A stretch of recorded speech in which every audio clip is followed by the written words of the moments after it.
Remember this, a day without prayer is a day without power.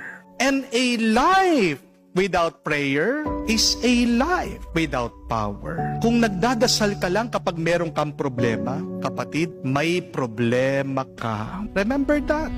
When you pray only because you are in trouble, you will be in trouble always in your life. Prayer should not be used as our emergency line, but prayer should be our lifeline.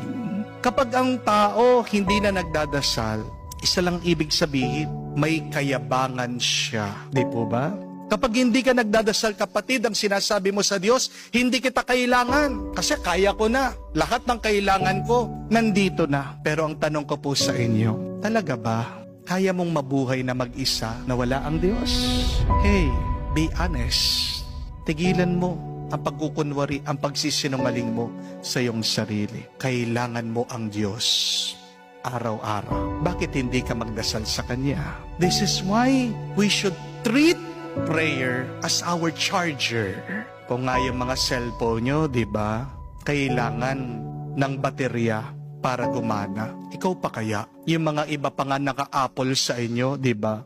Very conscious. Ayaw na bumababa yung kanilang battery life. Gusto nila palaging perfect yung battery life. Kasi daw, pag naging 50%, lalong-lalo na pag nakita nila na kulay red na yung kanilang battery, hindi na daw magpa-perform ng mabuti yung kanilang mga cellphone.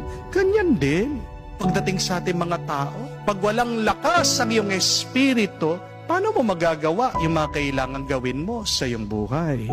Habang tayo ay nagdadasal, diyan tayo nakaugnay sa Diyos.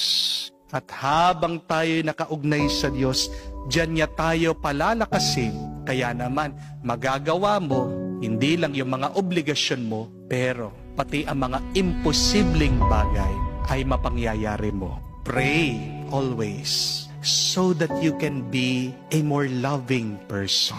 Napakaganda nga po nung turo ng sabi ni Mother Teresa Saint Mother Teresa told us that the fruit of silence is prayer. The fruit of prayer is faith. And the fruit of faith is love. Kapag nagdadasal ka, tahimik, totoo, taimtim, nagiging mas mabuti at mapagmahal ang iyong pagkatao. Yes, it is true. God embraces us when we pray. But it is also true